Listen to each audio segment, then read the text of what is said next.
Hi everybody, welcome to my channel. My name is Jordy and this is a tarot lesson geared towards the beginner and the intermediate and advanced reader. I am a tarot card reader. I've been reading on YouTube for about 7 years now. I've had multiple YouTube channels, and I've also been reading tarot cards professionally at a crystal and spiritual boutique in my hometown for the past 3 years. I've done thousands of readings on YouTube, and I've done hundreds, if not over 1,000 personal readings in my own career. I have returning clients and a very successful run reading tarot. However, it took a long time to really come into my own. There's so many ways that you can become your own individual reader. There's so many ways to interpret the cards, and there's different spreads you can use. You can use more astrology within your reading, or you can use more intuitive channeling, or you can just know the bare bones basics of the tarot card meanings, and all of those different styles of readings can work together or individually, regardless of how you approach your own tarot reading style. I hope this video will give you some insight and guidance. I'm going to run through all of the different card meanings for the suit of fire, which is the suit of wands in the traditional Smith-Waite deck. The suit of wands is the fire element suit, and I've also picked out of the major arcana all of the major arcana that are associated with a zodiac sign that is the element of fire. So fire is the theme today. And what does fire represent as a suit? Well, fire is almost like magic. It was discovered back when we were still before civilization even really started, back when we were, fire is basically like one of the first technologies we've ever discovered. We would have discovered it through lightning strikes or through, working with tools. However, it's advanced civilization. So it talks about advancement and new wave of thinking.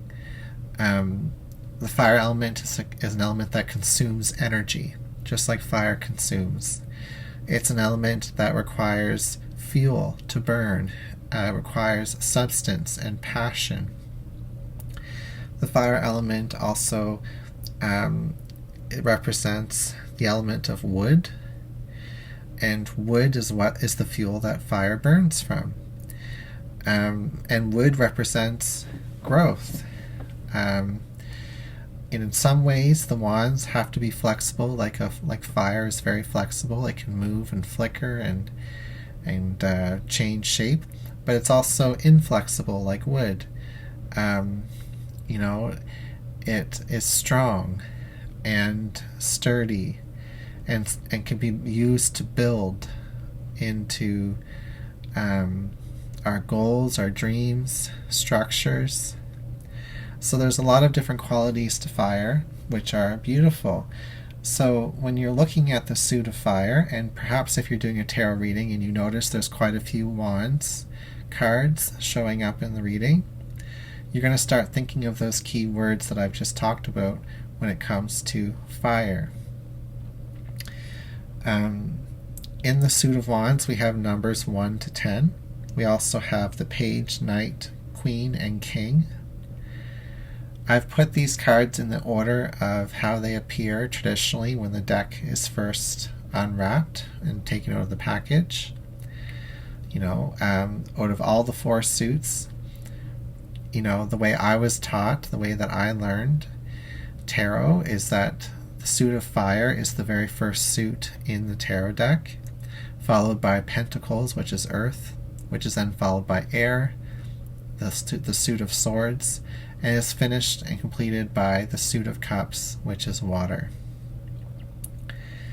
There are other tarot decks that associate the first two suits to be fire and water, which are more primal and more considered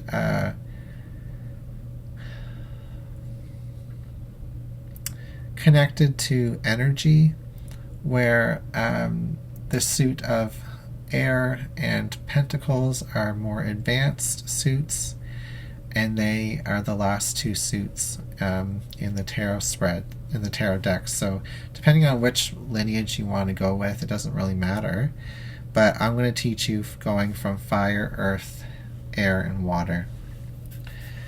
And there's a reason. Before we start talking about the individual card meanings of the suit of fire, I will say that because it is the spark that begins life, that sustains life, just like the sun sustains us, it's the very beginning. The very first zodiac sign in the entire zodiac wheel is a fire sign, which is Aries, represented by the Fool and the Emperor.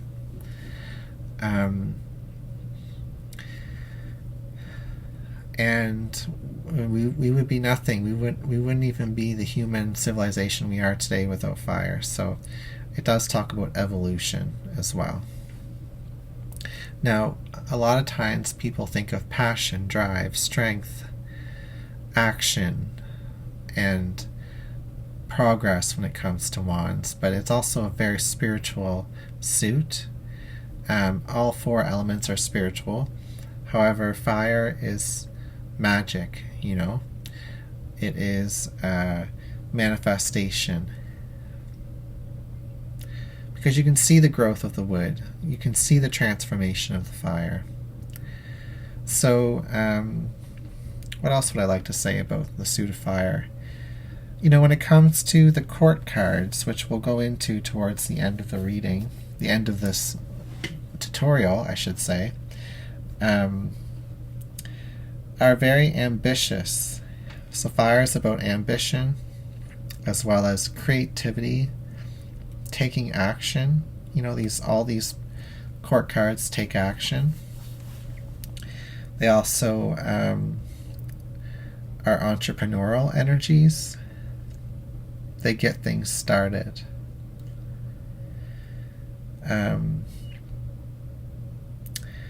So we will talk about the major arcana after we talk about the minor arcana, because this reading is primarily about the minor arcana. If you want to learn about all of the major arcana, I have produced another video already on my channel that goes through all 22 major arcana and my own theory on the prophecy of the cards. I've also produced another video that explains my 10-card tarot spread that I use in all of my personal readings. And I use it on YouTube as well. It's a Celtic cross spread that's been compacted into 2 rows of 5, and I explain in detail how to use that style of spread.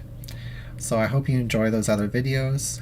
After this suit of wands, we will be moving on into the other 3 suits, and by the time February comes to completion, we should see that we have a full package of all minor arcana completed on my channel. So that's exciting. If you would like tarot tutoring lessons, I will say that you can always reach out to me by email, and we can come up with a deal, something that's fair for the both of us, depending on what kind of needs and desires you have as a tarot reader. I don't have an official service as a tarot tutoring posted online. However, I do offer tarot tutoring in my hometown in the shop that I work at. However, if you're looking for somebody to kind of guide you in your process, you can definitely reach out to me by email, and we'll come up with something that works for the both of us. A plan, so to speak. So we start off the suit of wands with the ace of wands. Aces are about opportunity. All 4 aces have a hand sticking out of the clouds, the hand of God, really. An arbitrary hand. We don't know whose hand it is. Is it a spirit guide? Is it God? Is it an angel? Is it a past loved one? Is it your neighbor, your family member, your friend, your coworker? It can represent anybody. It can also represent your higher self, or something that you go and grab with your hand, something you're using or commanding. So there's no identity to the Ace of Wands. It's more so about the potential of growth, of passion, of a spark.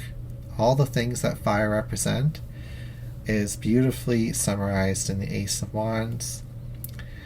You know, out of all the other cards that have more complex and more set meanings, the Ace of Wands is something that represents the entire suit as a whole and the potential of it.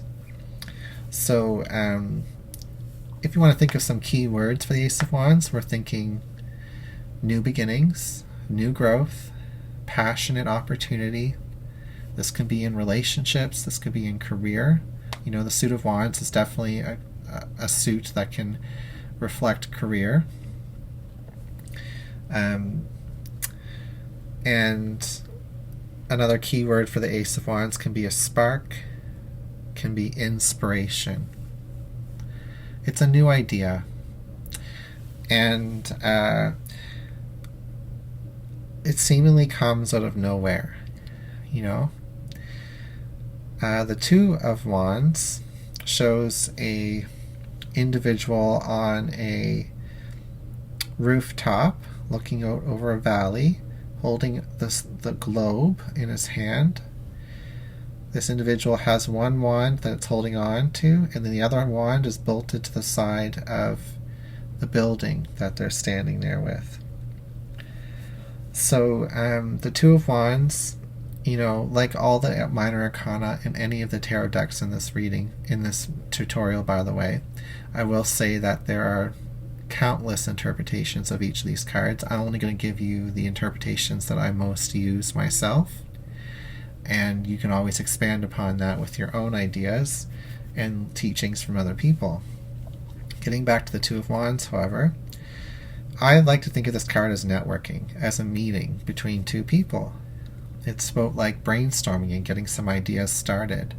You've already started things off, a new beginning, a passionate pursuit. You've already started a pathway with this Ace of Wands. The Two of Wands is about expanding that vision. This person can see out over the whole valley. It also talks about connecting to other people and other resources and other ideas, because that person's holding the globe in their hand. The Two of Wands, so it also talks about crossroads, having to make a decision. You may have started off in one fashion or form, but perhaps another idea comes along, another inspiration, another plan or edit to the original plan comes along, and you may take that one instead of committing to the one you've already started with. So it's a card of change. Like all twos, it's about partnerships and decisions. So you can always remember that when you're seeing this card. I would say keywords for the Two of Wands are crossroads, partnerships, meetings, networking, and vision. You know, expanding that vision. The Two of Wands usually can symbolize that there's at least two people in the dynamic within the reading as well, especially if you have two twos, or if you have two court cards plus a Two of Wands. That's a pretty clear indication that we're talking about a dynamic between two people.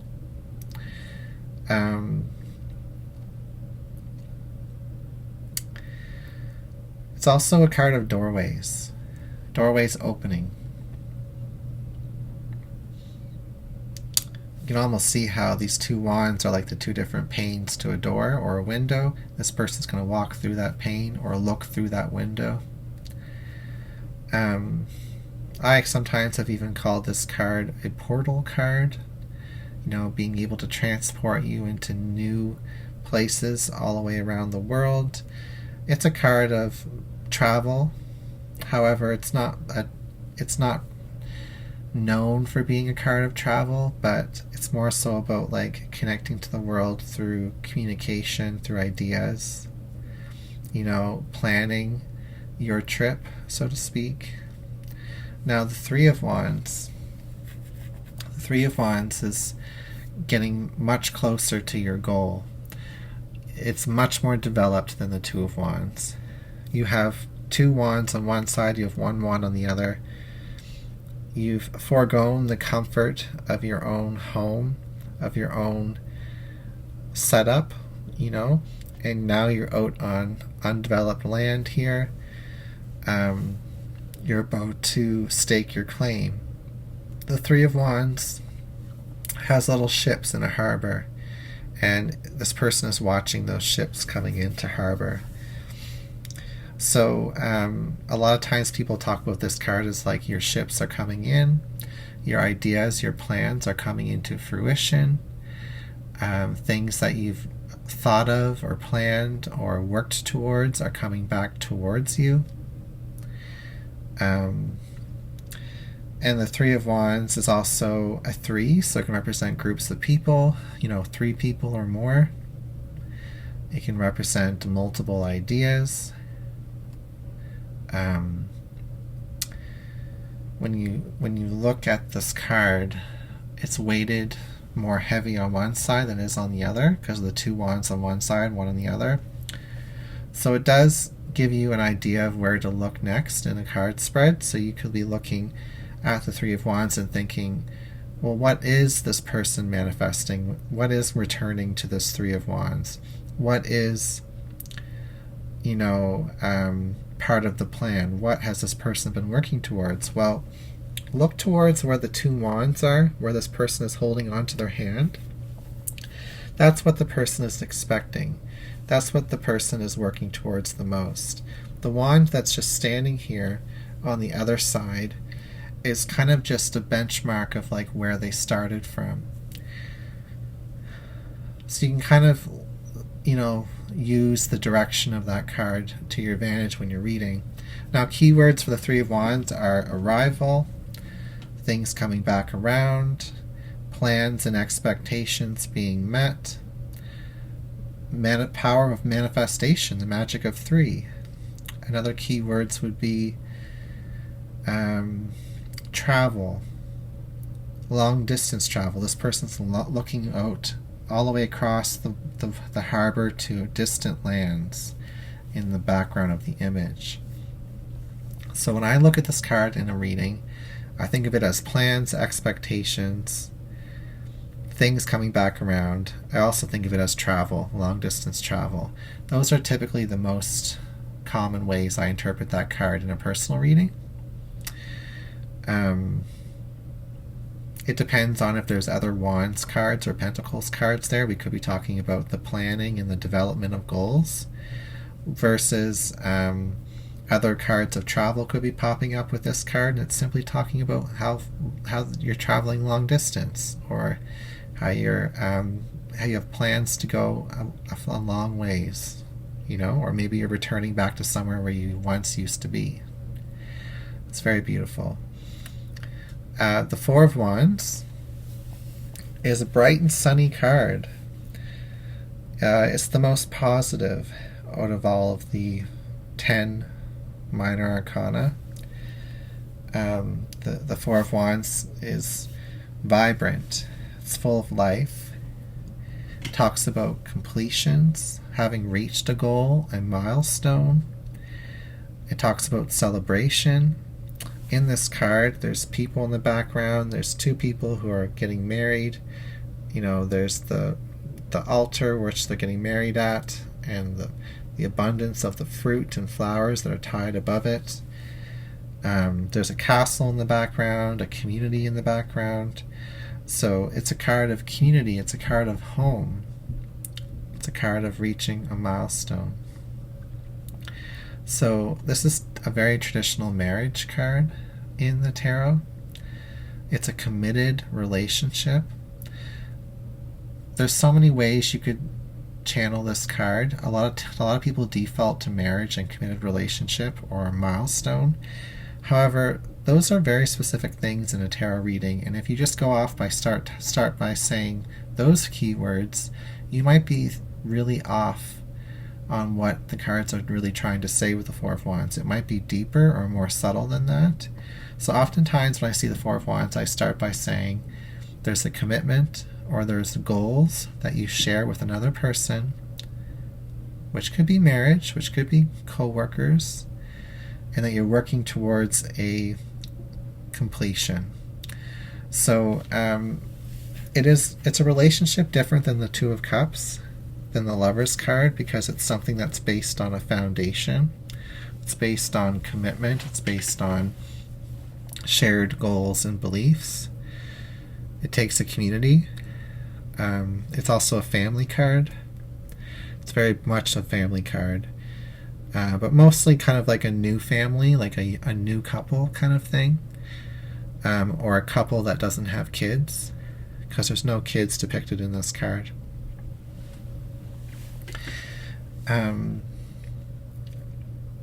Yeah, I would say keep it simple with the Four of Wands. When you see it in a reading, you know we're talking about a relationship.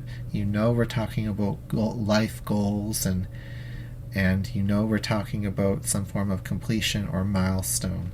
Usually all of the above in a reading, because tarot cards don't always just mean one thing. You know, they mean one thing when you look at the card. They might mean another thing when you look at it in relation to another card.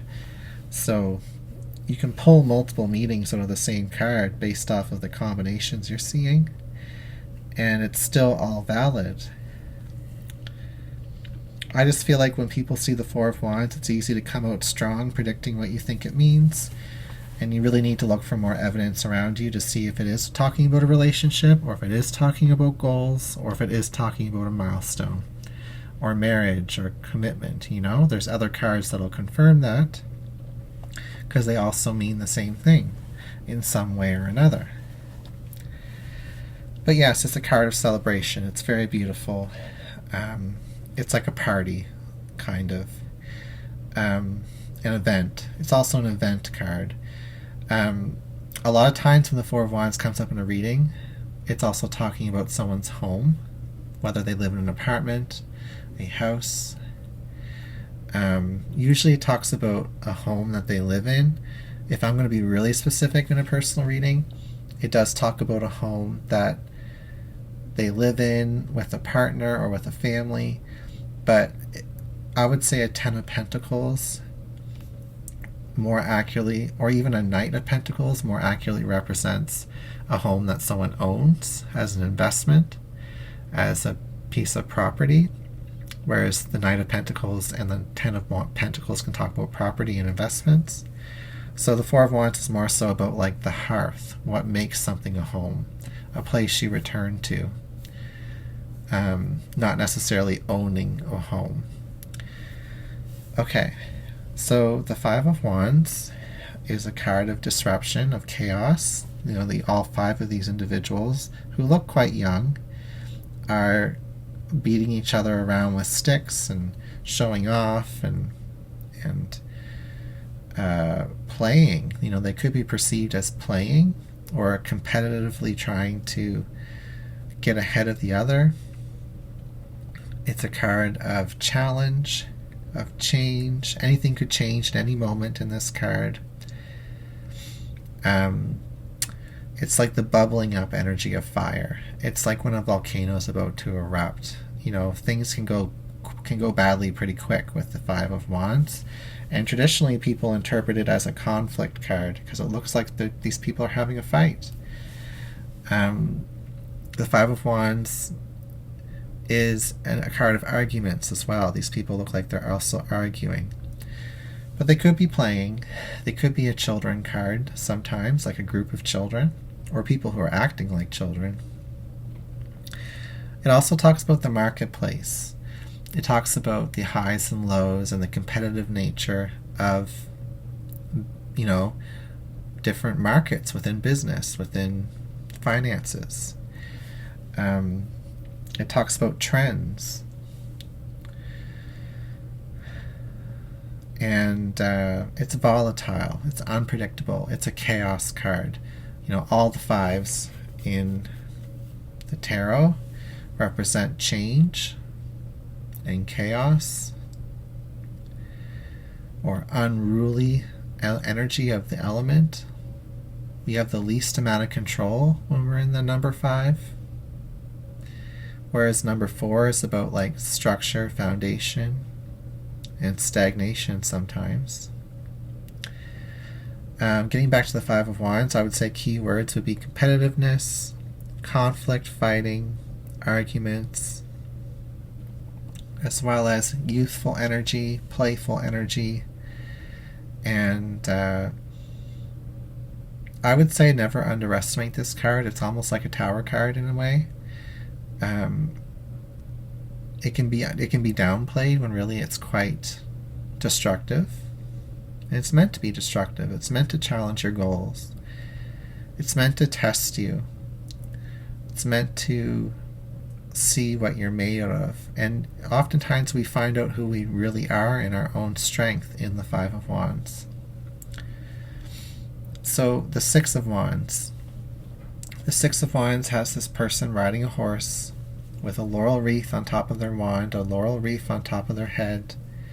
The horse is draped in an elaborate fabric, and there's crowds of people in the background cheering on this knight, this person who's a victor. So it's one of the very few cards in the deck that depicts a horse. So it does talk about movement, as well as power and strength and freedom.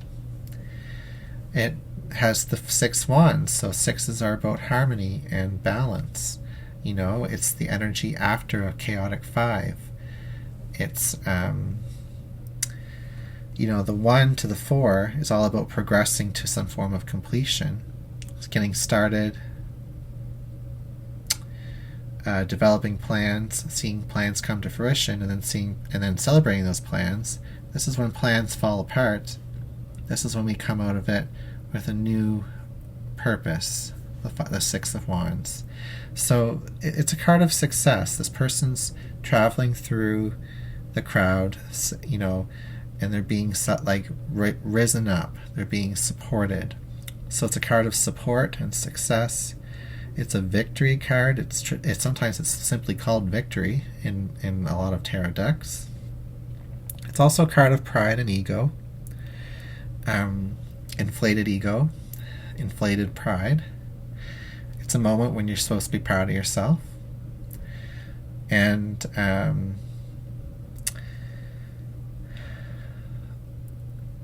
you know, so far in this whole tutorial, I haven't talked about reversals of these cards, and I think I'm going to keep it that way. Normally I do talk about reversals, but I think that'd be much too complicated for all of you who are just getting started. Just know that when I describe the meanings of these cards, when we talk about reversals of these cards, there's many different ways you can interpret it. Sometimes you can interpret it as the opposite energy of that card. Sometimes you can interpret it as a deflated version of that card, or a less powerful version of that card. You can interpret it as a delayed version of that card, or something that hasn't happened yet. There's many different ways to read reversals. So I'll talk about reversals in a separate video, and I'll go through many examples of how to interpret them in another tutorial down the road. But getting back to the 6 of Wands, I would say the key words here are victory, success, recognition, public support. You know, it's when the crowd believes in you. It's a card of popularity, similar to the 4 of Wands in popularity. It's a card of forward movement, because they're literally moving from one side of the frame of the card to the next. And it's a card of progress, you know, and at the climax of a struggle, you know, where you feel like you can celebrate and take it easy for a little while. Now, the 7 of Wands. 7s are about spiritual pathways, as well as in this case, the Seven of Wands, its key word would be challenge. This person is standing on top of a ledge. There are people below the ledge with wands that are trying to get on top of this hill that the person is standing on. This person's standing on top of this hill and is trying to hold their position and hitting those wands back with their own wand. So it's a card of aggression, strength, challenge. You have to stand your ground with the Seven of Wands. This person's also wearing boots, like a boot on one foot and a shoe on the other. Looks like he barely has leggings on, and he's wearing some type of nightgown. So it's almost as if this person was pulled out of the middle of the night or right in the beginning of the morning, didn't even have a chance to put their clothes on, and has to run out and defend their position. So oftentimes it's when we're caught off guard or when we are underprepared. And it can be a card of overwhelm, because all these wands are trying to overwhelm this individual in the number 7. So I would say keywords for this card are challenge, stand up for your beliefs, stand up for yourself, get prepared. Another keyword for Seven of Wands would be fatigue. We start to get a little bit tired.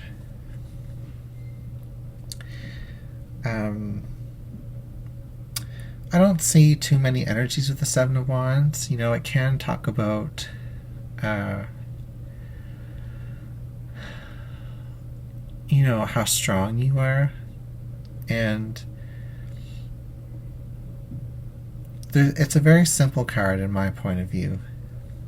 I don't read into it too much. Maybe I haven't explored all of the nuances of what it could possibly mean in my own experience. However, in my own experience, I would say it only ever shows up in personal readings when someone is overwhelmed or trying to work against something or push back or having to get on top of something or get ahead in some way. It's a card of pushing and shoving. More so than the Five of Wands, because in the Five of Wands, you don't really have much. You're on the same ground as everybody else. But in the Seven of Wands, you already have something, and you want to preserve what you have. You don't want to lose what you have. And it's almost like that whole saying of not saying, but that example of someone who becomes a celebrity. Then they have to deal with all the haters, the haters being these people with the wands. Or it can also be the celebrity having to deal with all their fans and having to keep their fans at bay. So it could be a card of popularity and celebrity status as well, I guess. I've never thought of it that way until I just made that up right now, but I think that's actually a pretty interesting interpretation of that card. So if you saw that card with a Star card, or with a Six of Wands or a Queen of Wands, it would be talking about popularity and having to maintain that popularity or that status. So we move on to the Eight of Wands. The Eight of Wands doesn't have any people in it. It's an energy. It's more so an energy than it is anything else. It's an energy of movement, of swift movement. These wands are flying through the air. They've already been thrown. They've kind of reached a peak, and now they're kind of coming down, and they're about to hit a target. So typically you look at this card from left to right, and you're seeing these wands landing to hit a target. However, you can look at it from right to left and see them as taking off or taking flight. So oftentimes this card, because of its keywords, can symbolize travel through air, or just fast travel in general. It's probably one of the fastest moving cards in the whole deck, just like the Chariot and the Knight of Swords and Knight of Wands. The Eight of Wands is a manifestation card. Number 8 is about manifestations and about, the material world and about our personal power. So it's when we have things moving in a direction that we want it to move. It's a force of nature. So whenever you see the Eight of Wands in a reading, you know something's happening. You know something is going to happen or progress. You know that there's going to be results. You know with the Eight of Wands that a lot's been put into this, and a lot could come out of it. It's a magic. It's a wave of magic, a wave of fire.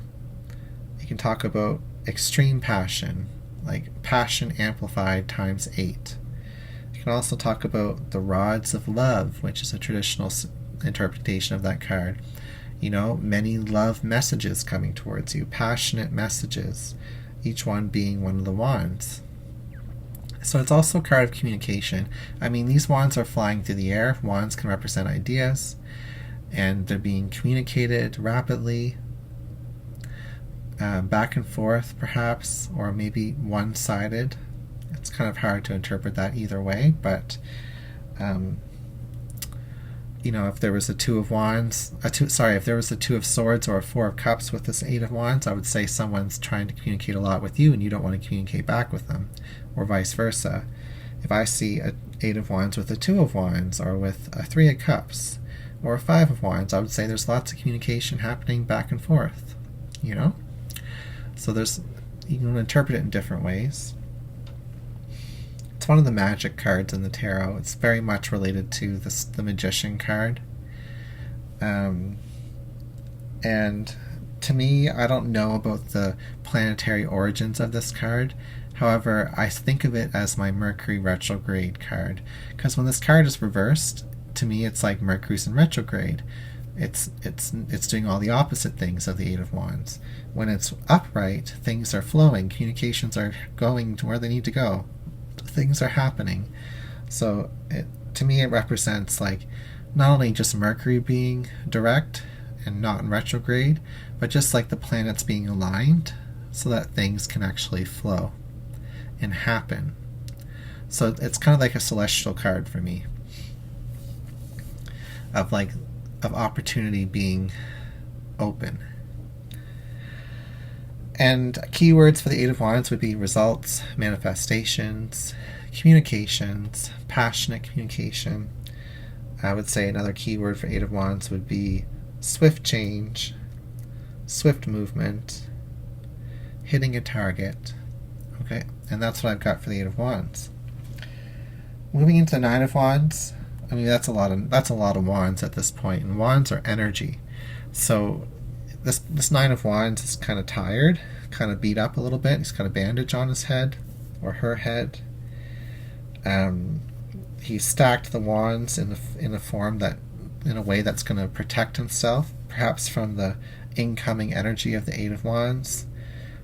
You know, perhaps because he's defeated all of these other wands in the number 7, and he's taken all the wands that he's defeated and he's piled them all up in the Nine of Wands so that he can create a barrier and protect himself. So it is a card of like strength and endurance. Endurance being a very strong word for that card. It's a card of blocking and protection. It's a card of getting weaker, however, of holding out, even though there may have been injury.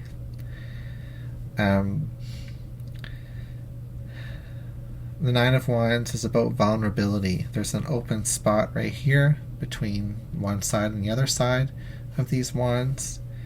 It's about being vulnerable but also protecting yourself. So the Nine of Wands can talk about burnout. It can talk about a lot of different health-related issues because of the injury in this person's head. It can talk about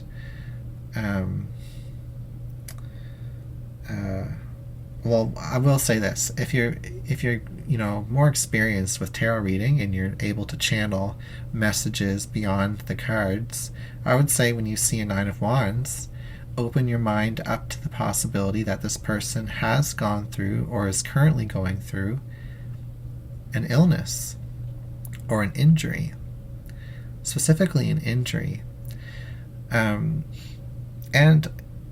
you may actually come up with an intuitive answer of, oh, this person may have a head injury that they're recovering from, or they may have recently broken a leg and now they're coming out of their cast, or maybe they pulled a muscle, maybe they have burnt out in some way and they're fatigued. When you do a tarot reading, When we get into medical or legal advice, we get into dangerous waters of being able to be sued and held liable for giving advice without having the proper licenses. So whenever you do a tarot reading, you must indicate that it's for entertainment purposes, that it's up to the viewer to make their own decisions, that none of the advice being given in the reading is professional advice. You have to be really clear about these things. And the Nine of Wands broaches into that territory where it's such a specifically geared around health in the image of the card. However, some people really do appreciate interpretations of health in a reading. And as long as you preface, that you're not a healthcare practitioner, you can still provide insight, and that person can then go to a doctor or to their healthcare practitioners and compare that advice with what they're, with the professional advice that they're actually getting from that practitioner. So there is value in medical intuition and reading for health issues. Of course, it's a very sensitive topic. If someone is not aware of a health issue and you start projecting that onto them in a reading, that can quickly get into some really uncomfortable territory. So you may just want to stay clear of the topic altogether until you start feeling more comfortable with what you're picking up on and how you're going to deliver it to your person, whether it's in a video or in person as a private reading. So that's my little spiel, a little bit extra bonus lesson with the Nine of Wands, but it's important.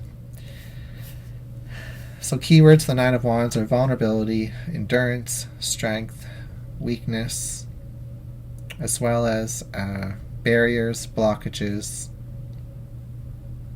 okay, and walls. So the next card we have here is the Ten of Wands. This is the last card in the suit of the Minor Arcana from 1 to 10. The Ten of Wands is a card of burdens and responsibility. It's also a card of backbreaking work. It can be perceived as punishment or self-punishment, or self-struggles that we take on ourselves that are unnecessary. We're trying to prove something. We're trying to be responsible for something. It also talks about just hard work. It also talks about accumulating all of the strength and experiences and growth that you have experienced through the Suit of Wands, through the accumulation of the fire element. So it can be a card of power as well, having a lot of influence or power. The Ten of Wands is the most out of the 10, out of the Suit of Wands, but that's not necessarily a good thing. It's more so a negative 10. Out of all the 4 tens, there's the Ten of Wands and the Ten of Swords, which don't look so happy, and then there's the Ten of Pentacles and the Ten of Cups, which look like everything you've ever dreamed of. So that's interesting. The Ten of Wands and the Ten of Swords, air and fire, are considered masculine elements. The Ten of Pentacles and the Ten of Cups are considered feminine elements because they are earth and water. So we look at the accumulation and the completion and the most manifested version of the Suit of Fire, and we see that too much fire is not a good thing. We see that too much air is disruptive with the Ten of Swords. When we see too much earth, we can see that it's an abundance of earth, in the Ten of Pentacles. When we see too much water, we see it's an abundance of emotions, it's an abundance of connectivity and spirituality. So every card can be good or bad, or toxic in some way, or super positive in others. But ultimately, the Ten of Wands is one of those more negative cards. It can talk about career a lot of the time. So whenever I see a Ten of Wands in a reading, I think, oh gosh, this person's doing too much. They're overburdened. I think of the fact that they might be getting ready to leave a job or quit or stop doing something. Or maybe they're very stubborn. Maybe they're going to keep holding on, and at their own expense or the expense of others. It also can talk about heaviness in general. Like, that's a heavy bundle of wood that person's carrying. It's a heavy energy, where wands can talk about energy. So that is also a very accurate interpretation of that card. Keywords for the Ten of Wands would be completion, quitting, dropping those burdens, hard work, determination, stubbornness. And it can be a sword back card, or a pushing yourself to the limit, to the extreme kind of card, which can throw your balance out of health. Oh no, it can throw your health out of balance is what I meant to say.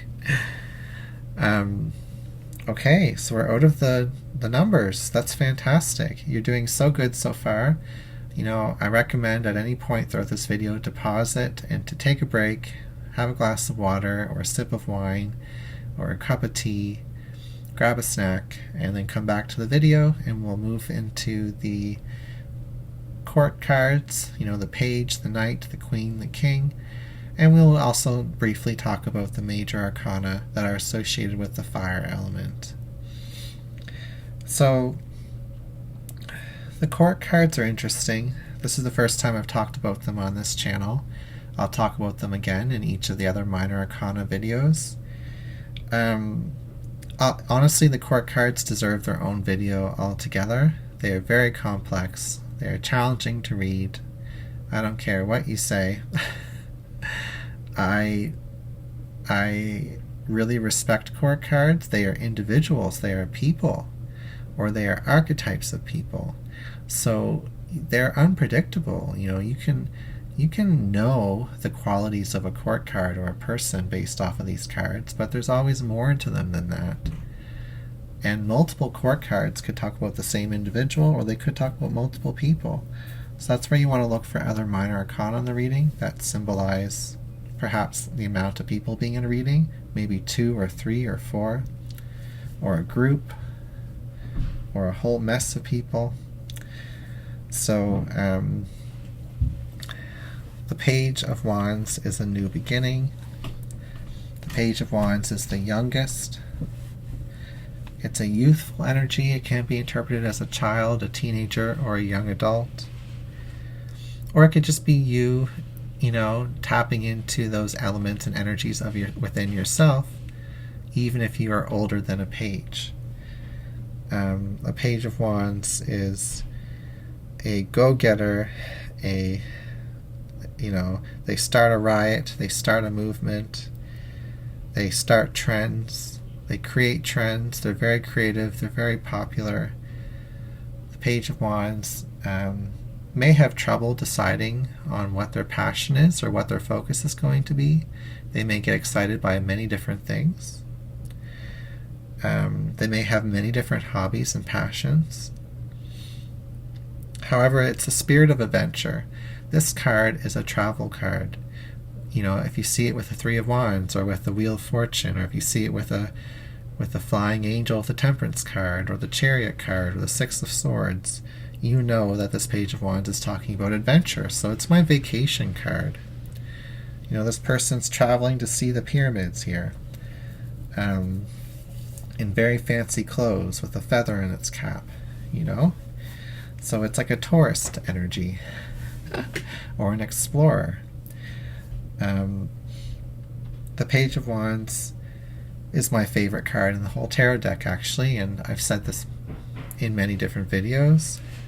The reason being that it is full of life force energy. And the Page of Pentacles is a card of recreating yourself, recreational activity, exercise, motivation, inspiration, and creativity.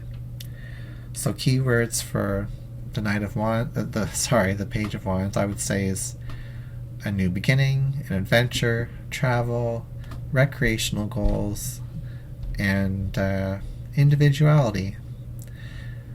not being that skilled at anything, but also having the interest for something, the capacity to learn more. And it is a card of talent.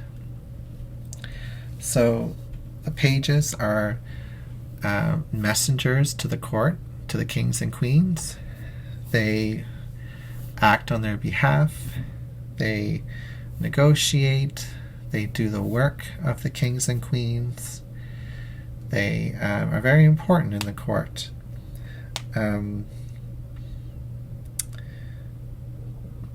Whereas the Knight of Wands and all knights in general talk about missions, quests, taking action in some form, or offers, something that requires a formal communication.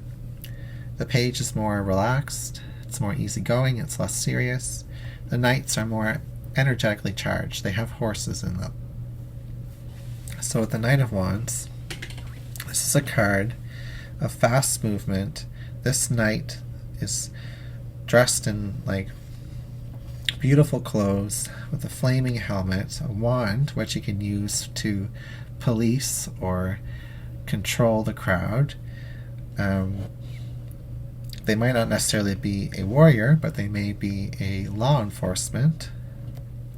The Knight of Wands is a messenger, so again, the pages and knights can both be messengers. The Knight of Wands can be a fast-moving message, could be someone coming in hot, someone's coming towards you, or you're going towards someone quickly. It's a passionate card, so it can talk about dating. Oftentimes this card is referenced as the, playboy or playgirl, the promiscuous knight. They are impulsive, they change, just like fire changes and goes where it needs to go, wherever the fuel is and wherever the wind takes them, that's where the Knight of Wands goes. So it's very impulsive and unpredictable. So Knight of Wands is a card that's very chaotic. I would say keywords for the Knight of Wands are energy, messages, passionate pursuit, going after what you want, being impulsive, being unpredictable. It's a very attractive energy as well. And the Knight of Wands is fickle. So, aloof even. Maybe not as aloof as some of the other cards in the tarot deck, but it is a bit aloof. The Knight traditionally represents a male, whereas the Page can represent a male or a female or an androgynous character. However, as people have come into the modern age with their tarot reading, Knights can also be interpreted as women. Men and women can, you want to be careful on how you read them in the tarot. Traditionally, I read a king or a queen as someone who presents as masculine or someone who presents as feminine, but their gender may be different in how they present, and you have to be careful with that. The Knight, though, however, represents someone who's a little bit older than a young adult. They may be adult in their 30s to 40s, and it's a more progressed and more developed energy than a Page. It has more strength and also has more weakness than a Page does. It has more influence than a Page has. It can go places in more unique ways than a Page can. Almost as if in chess you would think of the Knight as being the the horse piece in a chess game. I forget what it's called.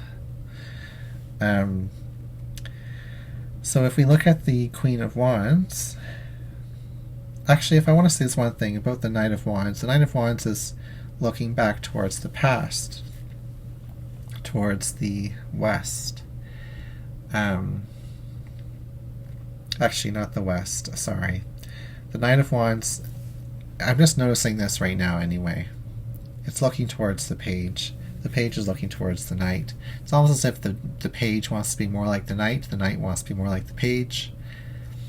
I'll just leave that there, but there's something interesting in that, because it's almost as if the Knight of Wands is always trying to pursue youthful things and trying to maintain their youth, whereas the Page of Wands is always trying to be more grown up and to have more experiences like the Knight of Wands. So it's interesting. So we have the Queen of Wands. Very powerful card. Talks about wisdom, strength, beauty. I mean, it's one of the beautiful queens. All of the queens are beautiful, but it's supposed to be like the most beautiful of all the queens. She's also judged easily in the tarot. A lot of readers interpret her as the other woman or as the third party person in a relationship triangle. It's someone who you date, but you may not commit to, just like how fire is hard to commit with in general. However, the Queen of Wands is motivated, and if you're motivated, then you're a good partner for the Queen of Wands. If you have passion, then you're a good partner for the Queen of Wands. If you have a good head on your shoulders and know and like to take action, then you are a good partner for the Queen of Wands. The Queen of Wands is about magic. She's got that wand and she's got that cat, that black cat. So she's like a manifestation card. She's almost like the Magician card, but like the feminine version of the Magician card.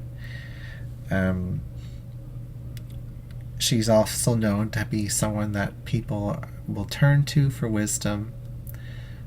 She's a good friend, and she can sometimes be jealous. She can sometimes be vain. She can be short-tempered. She can be overly passionate.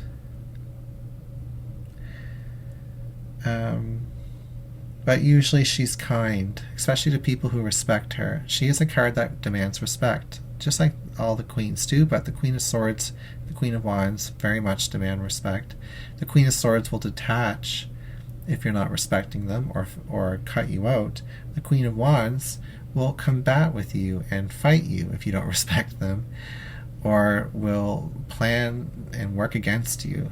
She's not someone you want to have as an adversary, that's for sure. She represents growth.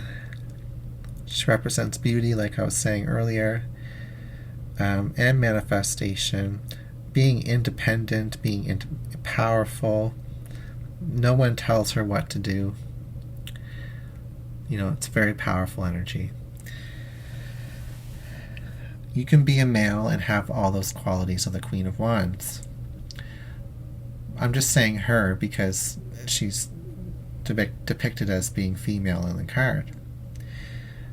Now, moving into the King of Wands, traditionally, now this is kind of a little bit sexist, but the King of Wands is supposed to be, the top dog, the most powerful out of all the court cards, the ruler, But the King and Queen in modern times have moved into a partnership dynamic of equal standing and strength. But the kings do represent mastery, whereas the queens represent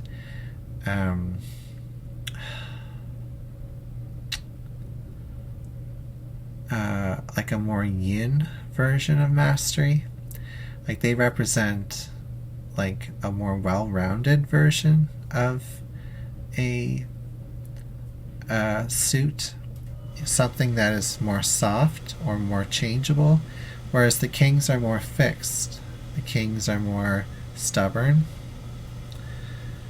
So, unfortunately, in the traditional tarot, a lot of times kings are kind of judged as like through the lens of toxic masculinity. I would say that the King of Wands, in my personal perspective, is about entrepreneurial energy, is about charisma and talent, and they start things, they complete things, they take action, They are a support person in your life. They provide excellent support. They are someone who believes in you. The King of Wands also can be short-tempered, can be impatient, wants to get things done quickly. It's a start from scratch, it's a start from nothing kind of energy, and then reaching some form of mastery or strength or accomplishment. And I would say in readings, they typically show up as like a partner that is like a great partner to have, or they show up as a boss or a co-worker that you respect and who supports you. The Queen of Wands can also show up as a boss or a co-worker as well, or a partner, so they both have that in common. Traditionally, they are adults. However, you can see young people living in their king and queen energy as well, just like how you can see seniors living in their youthful energy and everything in between. So it's the kings represent mastery of the fire element, which is kind of like mastery of magic. You know, kings and queens both represent mastery, actually, but traditionally the king is kind of boxed into that category. Good-natured, kind energy. The King of Wands, I say keywords would be entrepreneurship, starting a business, supporting somebody, being that person who you need on your team. They can lift you up, they can advance you, they can bump you forward. The King of Wands is someone who you want in your corner. Okay. That's what I've got for all 10 wands, and that's what I've got for all 4 court cards. I hope you've enjoyed this video so far. If you want to stick with me and listen to what I have to say about the fire element energies of the major arcana, then stay tuned. If not, then thank you so much for reaching this point in the video with me. Each of the major arcana are represented by planets and by zodiac signs. Certain planets are, rule certain zodiac signs. And, I'm not an astrologer, but I do know quite a bit about astrology because of my experience with tarot, and I have taken a few beginner astrology workshops. I've done a little bit of reading about it, but not too much. And I've listened to a lot of stuff on YouTube over the years. There's 3 different fire element zodiac signs. There's Aries, which is represented by the Fool and the Emperor, as well as the Tower. There's also Leo, which is represented by Strength, by the Wheel of Fortune, by the Sun card. There's Sagittarius, which is represented by the Wheel of Fortune and the Temperance card. So it's pretty cool. There's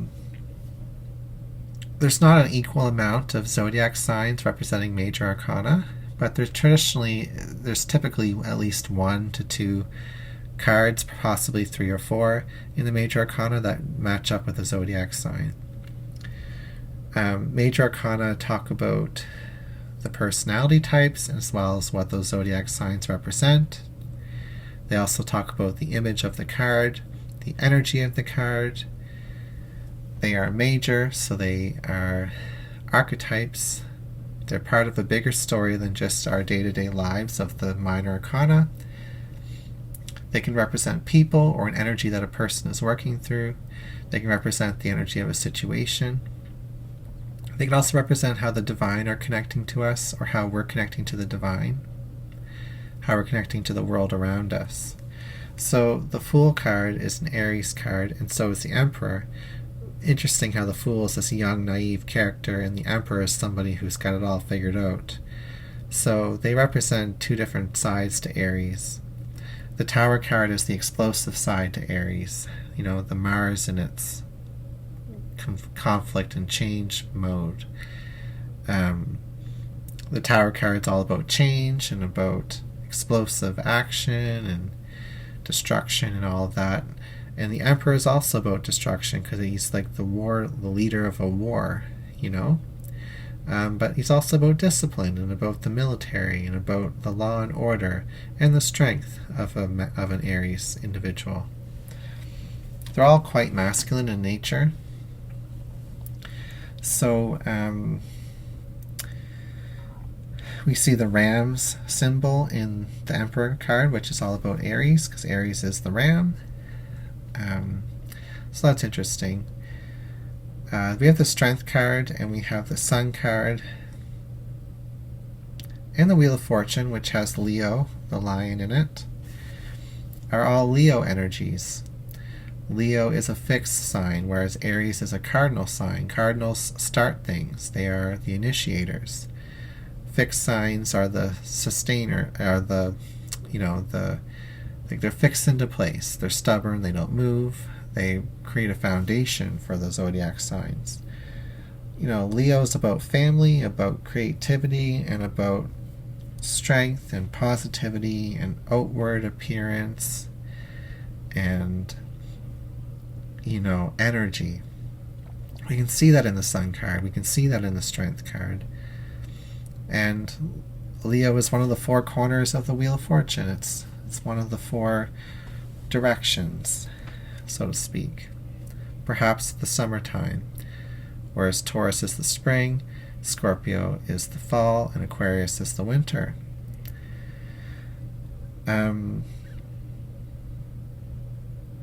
Strength is all about compassion and about empathy, which is very much something that a Leo has in spades.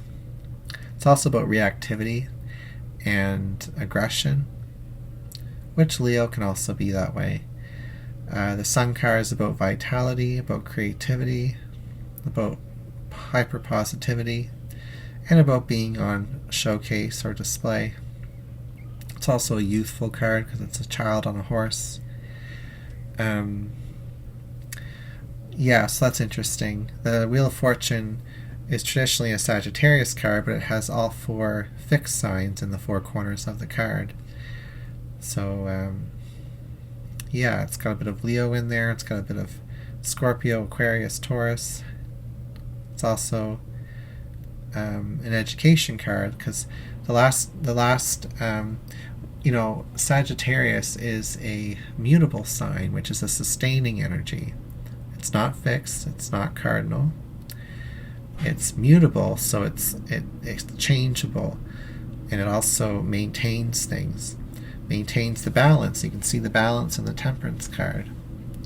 The Temperance card is about healing and about higher knowledge and connection to the divine, which is very much a Sagittarius energy.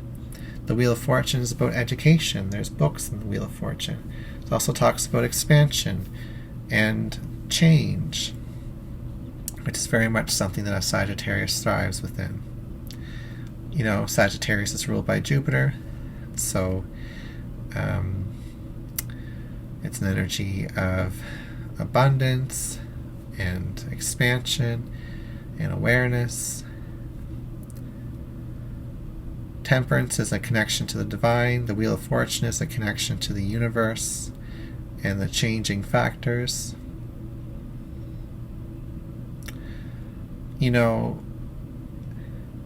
The Aries energy, Mars energy, that's considered more youthful and more potent, whereas the Leo fixed energy is considered to be a force to be reckoned with, not very changeable. And then the Sagittarius Temperance energy is supposed to be flexible as well as advanced spiritually. It's the most advanced spiritually fire sign is Sagittarius, which is pretty interesting that it's represented by the Angel card. Okay, well, that's been quite the show today. I hope you've enjoyed this video. please let me know what you thought about it in the comments below, and any ideas that you have for future videos, any topics you'd like me to cover about the tarot or about reading in general. I think I'm going to be posting 3 more videos similar to this one about the other suits in the upcoming weeks. I'm also going to, perhaps sometime this spring, maybe in the summertime, maybe not at all, but I'm trying to encourage some of my fellow readers that I work with to talk with me in a video, kind of podcast style, where they can share their experience as readers and their tips and tricks. So I hope you'll enjoy that content when it comes along down the road. If you'd like to book a personal reading with me, you can always do so by clicking on the link within this video's description box, or by heading on over to my Instagram page and clicking on the Book Now button. You can also just send me an email and I'll get you connected to my booking site. Thank you so much for being here today, and I'll see you again soon.